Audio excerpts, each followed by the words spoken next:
What happened over the Persian Gulf was not presented to the public as a strategic shock. By the time the first official statements appeared, the language had already been filtered, softened, and reorganized into something politically manageable. But inside military channels, the assessment was much harsher. 8 F-35 Lightning II fighters and 3 MQ-9 Reaper drones were lost in only 22 minutes, alongside 67 Israeli soldiers killed in a coordinated ground strike tied to the same operational network. Those numbers reached senior leadership long before communications teams prepared the public version of events. The scale of the loss was staggering, because these were not outdated systems caught by surprise. The F-35 had been presented for years as the most advanced combat aircraft ever fielded, built around stealth, sensor fusion, and the assumption of air superiority against almost any adversary. Yet in less than half an hour, multiple aircraft were destroyed before pilots could complete evasive maneuvers. The linked strike on Israeli ground forces showed that this was not an isolated attack against aircraft alone. It was a synchronized operation targeting the entire surveillance and patrol architecture operating over the Gulf. According to the operational timeline, the attack began shortly before 2 a.m. local time, when mobile launch systems positioned across several Iranian provinces received synchronized launch orders. The launchers had reportedly been dispersed weeks earlier in a pattern designed to prevent successful preemptive targeting. Missiles were fired in staggered waves, using trajectories carefully calculated to exploit gaps in regional surveillance coverage. Within minutes, the Persian Gulf airspace was flooded with incoming targets tracked across every available sensor network. The most alarming part of the strike was not simply the number of missiles launched, but how the targeting worked. Analysts initially assumed such precision would require deep penetration of classified military systems or an extensive spy network inside coalition infrastructure. But the evidence reportedly pointed somewhere else entirely. Iranian targeting teams had allegedly spent months collecting commercial satellite imagery, monitoring radar patterns, and analyzing communication emissions generated during normal patrol operations.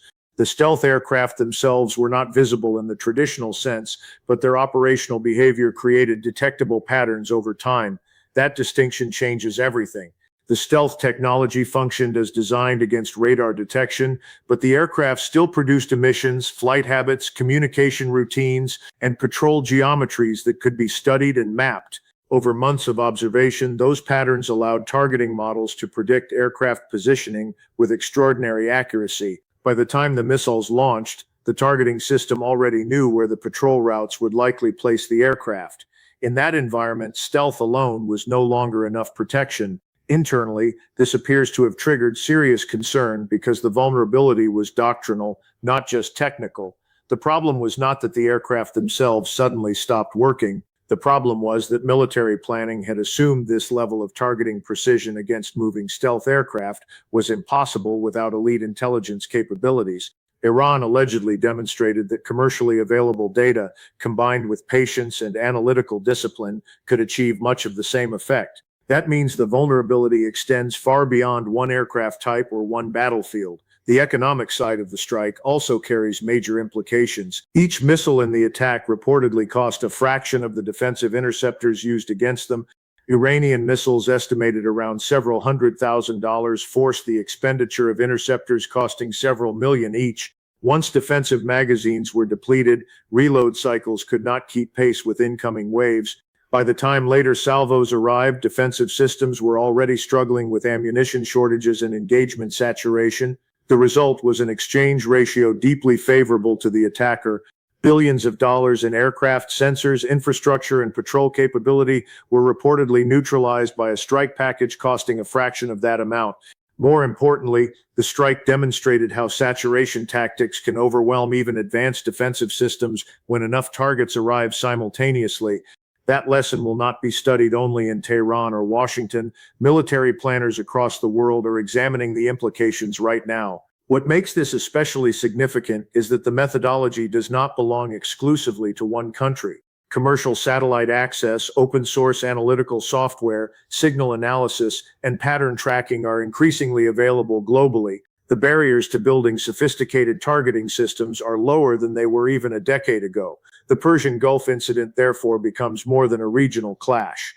It becomes a demonstration of how modern warfare is shifting away from assumptions that technological superiority alone guarantees survivability. For pilots and soldiers involved, the consequences were immediate and personal. Aircrews entered the patrol believing the aircraft's stealth and layered defenses gave them strong protection against exactly this kind of threat.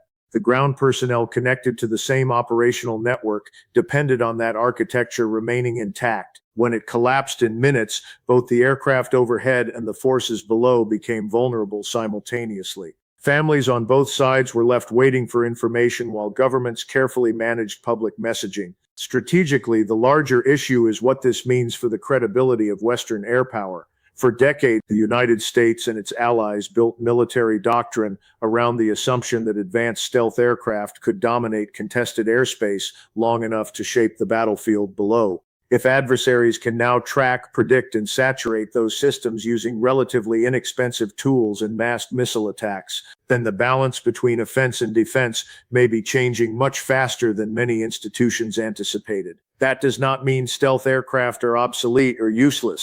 Advanced air power still provides enormous operational advantages, but it does suggest that survivability increasingly depends on adaptability, unpredictability, distributed operations, electronic discipline, and layered defenses rather than stealth alone. The real lesson may not be that the F-35 failed, but that the environment around it evolved faster than doctrine was prepared to acknowledge. Before going further, I want to address the people following this analysis directly.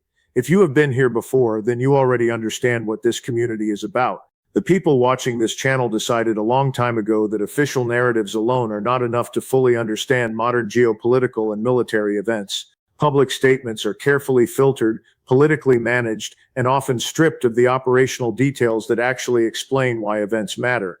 The purpose of this analysis is to look beneath that surface and examine the deeper strategic implications that governments and institutions rarely discuss openly. That is why what happened over the Persian Gulf cannot be treated as an isolated, regional incident. The destruction of advanced aircraft in that environment immediately affects strategic planning everywhere U.S. and allied air power forms the foundation of deterrence. The implications reach far beyond the Gulf. They extend into calculations being made right now about Taiwan, Eastern Europe, NATO air operations, and every theater where stealth aircraft are expected to establish early dominance in a conflict. For Russia, the event represents something extremely valuable, real-world operational data. Russian military doctrine has spent years focusing on how to suppress NATO stealth aircraft and unmanned systems during the opening stages of a conflict. But simulations and exercises can only go so far. The biggest uncertainty was always how fifth-generation aircraft would actually perform under a genuine coordinated precision strike while operating in active combat conditions. According to this interpretation, the Gulf operation provided exactly that kind of live validation. Russian planners would now be examining several critical lessons from the strike. First, the vulnerability of stealth aircraft to precision-guided attacks while flying predictable patrol patterns. Second, the effectiveness of using commercially available tracking methods combined with signal analysis instead of relying entirely on traditional intelligence penetration. Third, the timing of wave attacks designed to overwhelm defensive interceptors before they can reload or reorganize. These are not theoretical concepts anymore. They would now be treated as operationally validated methods. That matters enormously for regions like the Baltic and Black Sea sectors, where NATO relies heavily on stealth aircraft patrols and drone surveillance. Russian planners would likely be reassessing engagement windows, missile timing, and saturation tactics based on the Gulf example. Procurement changes reportedly tied to enhanced guidance systems would suggest institutions reacting to observed battlefield performance rather than hypothetical modeling. For military engineers and planners who spent years developing these doctrines, the Gulf operation would be viewed as confirmation that their assumptions about suppressing advanced air power may have been more realistic than many Western analysts believed. But the larger strategic impact concerns China and the Pacific theater. This is where the event stops looking regional and starts appearing global. The People's Liberation Army has spent years preparing for the possibility of a conflict around Taiwan, where U.S. and allied stealth aircraft would play a central role in defending the island and controlling the airspace during the opening phase of any confrontation. The key uncertainty for Chinese planners has always been whether enough targeting precision could be achieved quickly enough to disrupt Allied air power before those aircraft established air superiority. The Gulf strike, according to this interpretation, may have provided evidence that such suppression is possible using commercially accessible tools, signal tracking, and large-scale coordinated missile salvos. That changes strategic assumptions. If stealth aircraft operating normal patrol missions can be tracked through emissions, communication patterns, and predictable operational behavior, then the survivability of forward-deployed air assets becomes far less certain. Chinese planners would not only study the aircraft losses themselves, but also the broader operational sequence, saturation attacks overwhelming missile defenses, forcing rapid interceptor depletion, and exposing larger assets once the protective air screen collapses. In a Taiwan scenario, that sequence becomes critically important. The first objective would not necessarily be sinking major naval assets immediately. The first objective would be suppressing the stealth patrol architecture protecting them. Once the air screen weakens, larger and more vulnerable targets become exposed. That logic creates a layered suppression model: overwhelm defenses, neutralize air superiority, then pressure naval assets operating inside missile range. The economic dimension makes the problem even more uncomfortable for Western planners. Precision strike systems costing a fraction of advanced stealth aircraft can still force enormous defensive expenditures. Saturation tactics strain interceptor inventories and create exchange ratios heavily favoring the attacker. Even if defensive systems work technically as intended, they can still become economically unsustainable during prolonged high-density engagements. That is why military planners around the world are paying attention. Countries such as Saudi Arabia and others in the region are reportedly accelerating purchases of advanced precision strike technologies and surveillance systems optimized for tracking operational emissions. The lesson many governments may be taking from the Gulf incident is not simply that stealth aircraft can be destroyed, but that commercially available tracking methods combined with mass precision strikes are becoming increasingly viable against even the most advanced military platforms. The broader issue is doctrinal. Modern Western air power was built on the assumption that stealth, network integration, and advanced sensors would guarantee a decisive advantage during the early stages of conflict. What the Gulf operation suggests is that adversaries may now possess methods capable of challenging that assumption at lower cost and with far greater scalability than previously expected. That does not mean stealth aircraft are obsolete. They remain extraordinarily advanced systems with significant operational advantages. But it does mean that survivability can no longer depend primarily on low observability alone. Future conflicts may place far greater emphasis on unpredictability, distributed operations, strict emission control, electronic deception, rapid mobility, and resilience against saturation attacks. The strategic concern now being debated in planning rooms across the world is simple. If advanced air patrols can be suppressed this quickly, what happens to the larger structures they were designed to protect? That question is no longer theoretical, and that is why the Gulf operation is being studied far beyond the Middle East. The Gulf operation did not just expose weaknesses in a single patrol mission, it shattered assumptions that many Allied militaries had quietly treated as permanent truths. Governments watching the strike understood immediately that the issue was bigger than Iran, bigger than the Persian Gulf, and bigger than the loss of 8 aircraft. The real shock came from how cheaply and efficiently the attack was executed against systems that had been presented for years as nearly untouchable in active combat conditions. Turkey reacted quickly after the strike. Military planners ordered new vulnerability reviews for fighter patrol formations near the eastern frontier, using the Gulf losses as the baseline example of what a coordinated precision missile attack can achieve against fifth-generation aircraft. Turkish doctrine writers are now treating the Gulf event not as an isolated regional clash, but as a preview of how future air warfare could unfold against any advanced Air Force operating predictable patrol patterns. India is making similar adjustments. Officials have expanded quiet discussions with American defense contractors about strengthening drone operations and improving protection against missile threats. At the same time, Indian planners are rewriting stealth patrol procedures after seeing how commercial satellite tracking and emission monitoring were used to locate and destroy advanced aircraft in flight. The lesson India took from the Gulf was simple. The vulnerability was not theoretical anymore. It had been demonstrated in real combat conditions. Across Allied capitals, the same uncomfortable question is now dominating internal military discussions. If American F-35s can be tracked and destroyed during active patrol missions using commercially available imagery and relatively affordable precision missiles, what does that mean for the credibility of Allied air superiority in future conflicts? For years, many countries built defense strategies around the assumption that once American stealth aircraft were airborne, regional powers could not reliably target them. That assumption collapsed in just 22 minutes over the Gulf. At the same time, analysts are careful not to overstate the conclusion.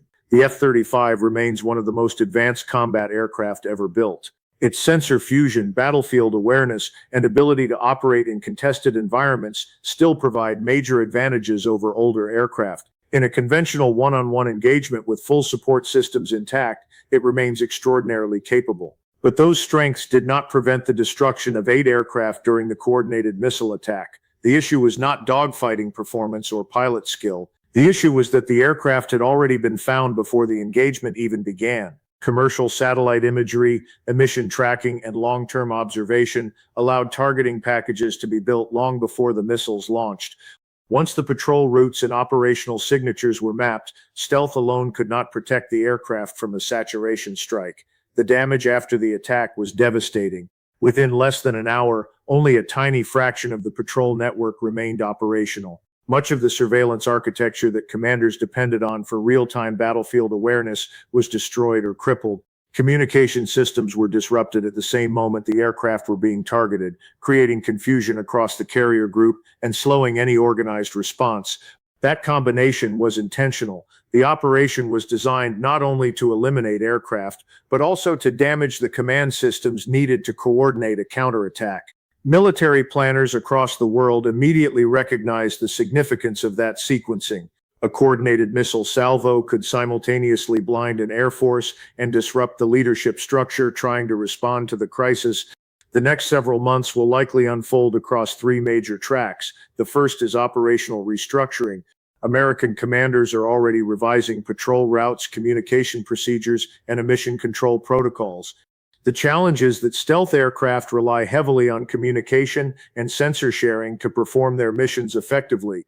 Reducing emissions may improve survivability, but it can also reduce combat effectiveness. That creates a direct trade-off between staying hidden and remaining fully operational. The second track is Iranian signaling. Tehran is expected to continue releasing carefully selected footage and technical details from the strike. The purpose is not simply propaganda. The goal is to demonstrate that the same targeting methods can be used again against replacement aircraft entering the theater. The message is psychological as much as military. The next patrol formations are already being watched. The third track is Washington's institutional response. Congressional hearings, emergency procurement requests, and interceptor expansion programs are already moving forward. Billions of dollars will likely be allocated toward missile defense improvements, emission control systems, and hardened command infrastructure. But even supporters of those programs understand the timeline problem. New aircraft, upgraded defenses, and revised doctrine take years to field, while the vulnerabilities demonstrated in the Gulf already exist today. One of the biggest unanswered questions is whether Iran still holds a reserve capability for additional strikes. Intelligence agencies remain uncertain about the full inventory available after the operation. What is certain, however, is that Iran demonstrated both the capability and willingness to launch more than 1,500 coordinated precision strike systems in a single operation. That uncertainty now shapes every major planning discussion inside the Pentagon. The central question is no longer whether the air screen can be overwhelmed. The Gulf operation already demonstrated that it can. The real question now is what happens if a future salvo targets the carriers themselves after the air defenses and surveillance network have already been degraded. Behind all the military analysis are the human costs that official briefings often reduce to numbers. The pilots lost in the strike, the drone operators who never returned, and the Israeli soldiers killed during the linked ground assault were serving inside a system built on assumptions about survivability and protection that failed under real combat pressure. Their families are now living through the consequences of decisions made far above them in strategic planning rooms they never entered. What happened over the Persian Gulf was not simply the destruction of aircraft, it was the first large-scale operational proof that advanced stealth patrol systems can be tracked and hit using commercially supported targeting methods combined with mass precision missile attacks. That conclusion is now shaping military planning in Washington, Moscow, Beijing, Ankara, New Delhi, and every allied capital that depends on American air power as the foundation of deterrence. And the most important reality is this: every major military power watching the Gulf operation is already adapting its next-generation war plans.